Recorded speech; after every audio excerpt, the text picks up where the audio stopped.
Hello everyone and welcome on De Papier de Rêve channel.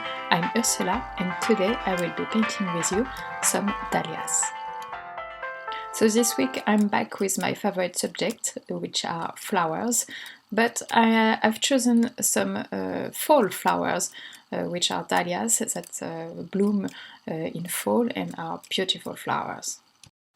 If you want to see my reference picture for this painting, please heads up to my blog where I put every time the reference picture of my painting if I have one. You can find the link to the blog post for this painting in the description box right below the video.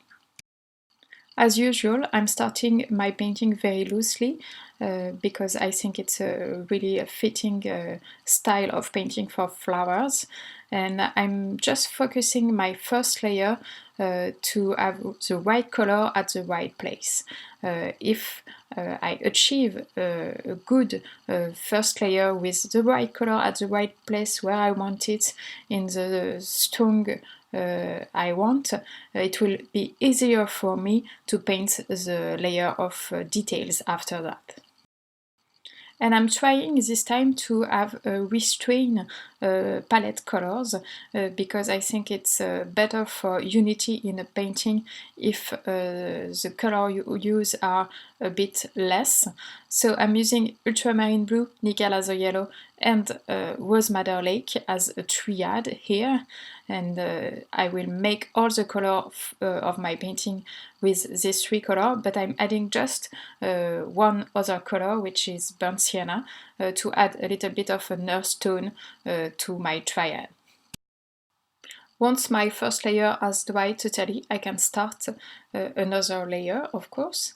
And as my flowers are in fall, I wanted to add a warmth to my painting so that it has a little bit of feeling of fall.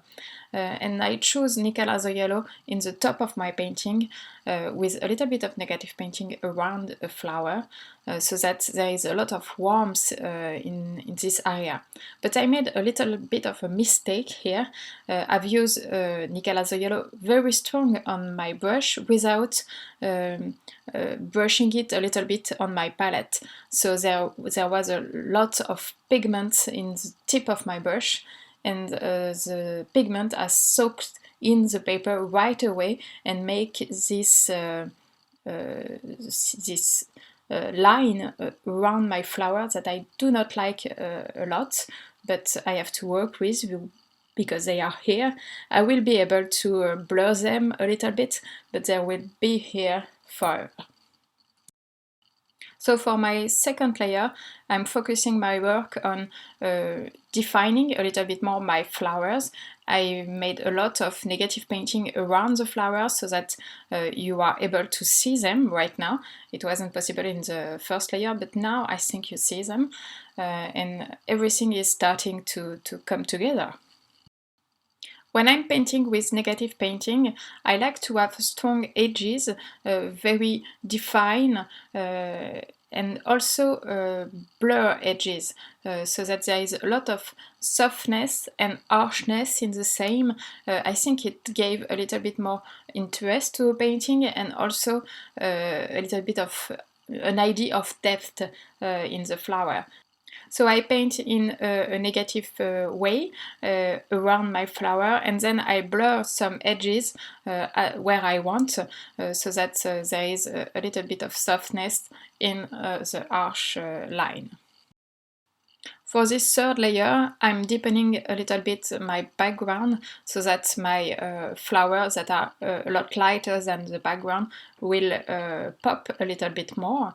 And I'm using all the time my same triad, and for the green I'm using especially Ultramarine Blue and Nickel Azure Yellow, but as I want my green to not be too vibrant, I'm adding a little bit of burnt sienna in my mix so that it's a little bit dull, not too much but a little bit, and the green will appear a little bit more natural this way. And while this third layer is drying, I will talk you through the supply I've used. For the brushes, I'm using an Escoda Aquario number 18. and also a Rosemary Co serie 39 half an inch. And for the colors, I'm using Ultramarine blue, Rose Madder Lake, Burnt Sienna, and Nickel Azo Yellow. And my paper is Canson Héritage in hot pressed.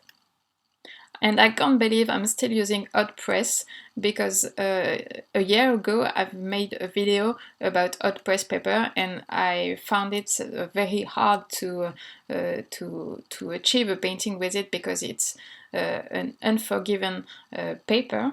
But with a little bit more practice with it, I love it, and I think it's a really nice paper, even for painting loose like I'm doing, because the colors are very vibrant with this paper, and all the fine lines are very defined, and everything is quite strong with this paper.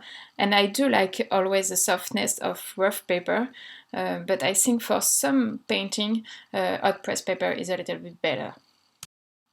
So now I'm applying some little details in the flower. I'm defining a little bit more the shapes of the flower, and I'm adding details inside the flower.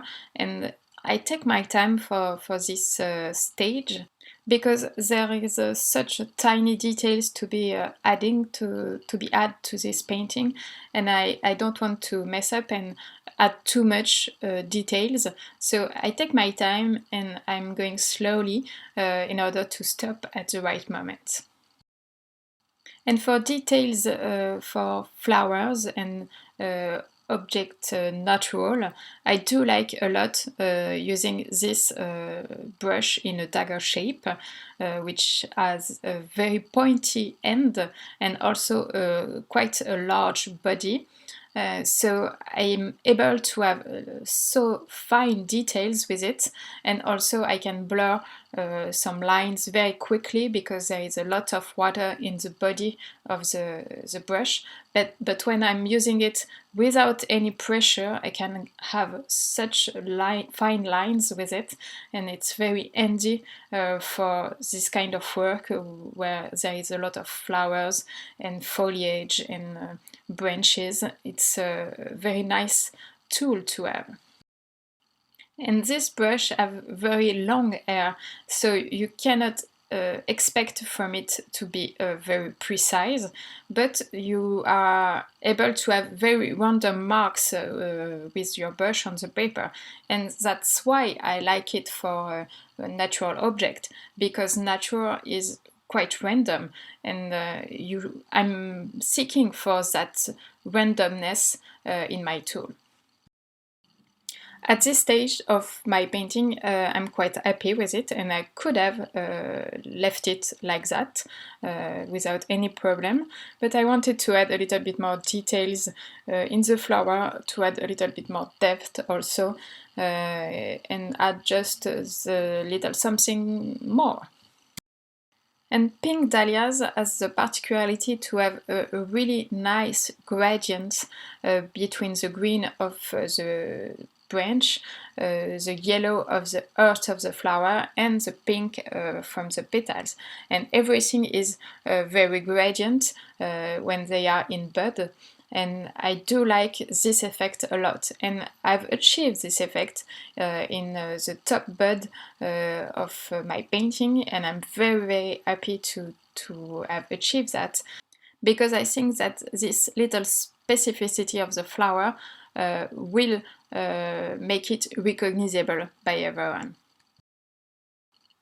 I'm very happy with this painting, and it wasn't the case for the last couple of paintings I've made, so I'm very happy with this one, because I think I was in the right headspace when I painting it. I was very relaxed, and I had a great time painting it. And I like it because it's quite messy, but you are able to recognize the flower, I think.